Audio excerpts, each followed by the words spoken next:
एक और बड़ी खबर, ईरान की 3 बड़ी ऑयल रिफाइनरीज को ध्वस्त किया है। एक साथ अमेरिका और इजराइल ने फाइटर जेट से बमबारी की है। 30 ऑयल स्टोरेज टैंक पर हवाई हमला किया गया। ये देखिए आप, कितनी भयंकर आग लगी हुई है। दक्षिणी तेहरान में तेल डिपो पर यह हमला हुआ। IRGC से जुड़े फार्स न्यूज ने इस वीडियो को जारी किया है।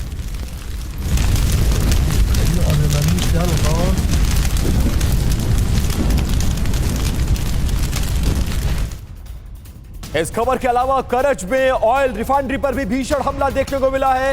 इजरायली बमबारी में रिफाइनरी में आग लग गई और इजरायली लड़ाकू विमानों ने इस बम को गिराने का दावा किया है। एक और बड़ा सेटबैक ईरान के लिए। और एक और बड़ी खबर ईरान की राजधानी तेहरान से, जहां पर ऑयल टैंकर पर एक बार फिर से बमबारी को अंजाम दिया गया। इजरायली हमले से पूरे इलाके में आग फैल गई। ये देखिए आप, टैंकर को ऑयल सड़कों पर फैल गया और इसके बाद काफी दूर तक, किलोमीटर दूर तक अगर आप देखेंगे तो आग ही आग आपको नजर आएगी। तो ये देखिए आप जो ऊर्जा ठिकाने हैं वहां पर हमलों को अंजाम दिया जा रहा है। और आप समझिए कि रिफाइनरीज पर अटैक किया गया, तेल डिपो पर हमला किया गया और इससे बहुत बड़ा नुकसान पहुंचा है। बहुत बड़ा आर्थिक नुकसान, आर्थिक चोट पहुंचाने की अब अमेरिका कोशिश कर रहा है। पहले से जो ईरान की इकॉनमी है वो इस वक्त काफी गर्त में, काफी बुरा हाल है। और ऐसे में क्या जो ईरान है वो इन हमलों को झेल पाएगा? क्या ईरान इन हमलों को झेल पाने के बाद क्या इस हालत में भी हो पाएगा कि वो रिटेलिएट कर पाए? और देखिए, ऑयल डिपो पर हमले का एक नया वीडियो सामने आ गया है। डिपो पर स्ट्राइक के बाद लगी है भीषण आग। तेहरान में आग से भारी तबाही देखने को मिल रही है और आग लगने के बाद आसमान में देखिए कैसा धूल, धुआं और आग का गुबार। ये बहुत भयानक है, बहुत डरावना है। और इस तरह के हमले पिछले 9 दिनों से लगातार दोनों तरफ से किया जा रहा है, लेकिन ईरान में भारी नुकसान हो रहा है। और ये एक बड़ा सेटबैक, तेहरान में आग से भारी तबाही देखने को मिल रही है।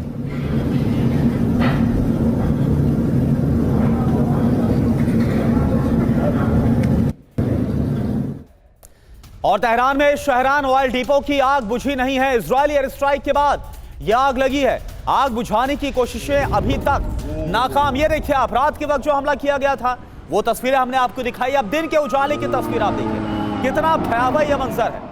तेहरान में शहरान ऑयल डिपो है, यहां पर हमला किया इजराइल ने, एयर स्ट्राइक की गई और इसके बाद इस आग को बुझाने की तमाम कोशिशें की गई हैं, लेकिन तेल का बहुत बड़ा यहां पर भंडार। ऐसे में इस आग पर काबू पाना अपने आप में बहुत ही बड़ी चुनौती और मुश्किल वाला काम है।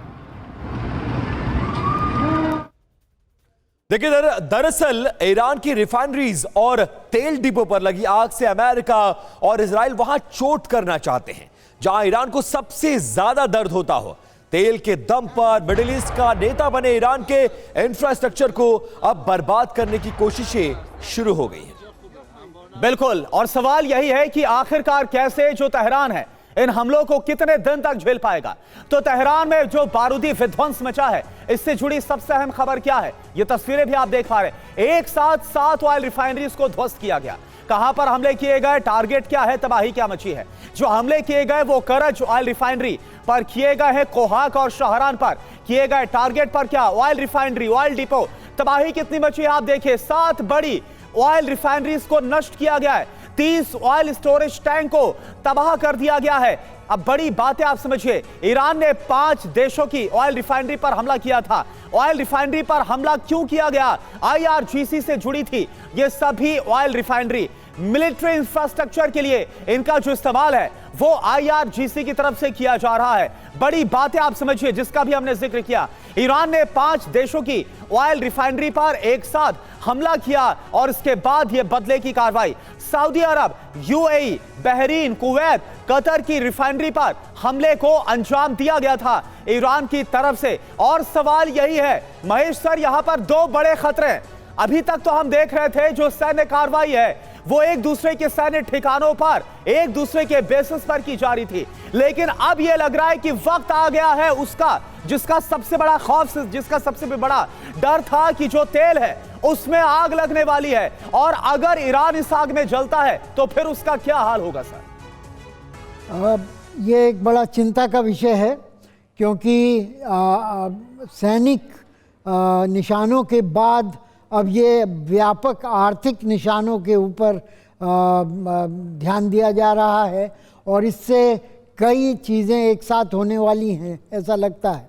पहली बात तो ये कि तेल के ऊपर ही सारी अर्थव्यवस्था ईरान की केंद्रित है, और जहाँ तक कंज्यूमर्स की बात है, जितनी गाड़ियाँ हैं वहाँ पर रेलवे वगैरह कोई ख़ास नहीं है, सारे लोग अपनी प्राइवेट गाड़ियाँ चलाते हैं और तेल हेवीली सब्सिडाइज्ड करके पेट्रोल दिया जाता है।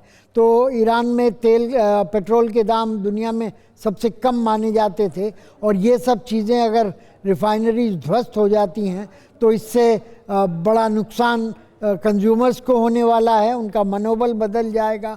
और दूसरे, सेना को जो गतिविधियां करनी है, चाहे वो रॉकेट के फ्यूल बनाने हो, चाहे सॉलिड या लिक्विड फ्यूल बनाने हो, चाहे और तंत्र चलाने हो या बिजली उत्पादन करना हो, इन सब के ऊपर इसका असर होगा। जी महेश सर, ईरान तो जो कर रहा है मिडिल ईस्ट में तमाम देशों में जहां पर ऑयल रिफाइनरीज है, स्टोरेज है, उस पर हमला, और उसी की स्ट्रेटेजी पर अब अमेरिका काम करता हुआ नजर आ रहा है। शायद इसीलिए उसके ठिकानों पर इस तरह के बड़े हमले किए जा रहे हैं।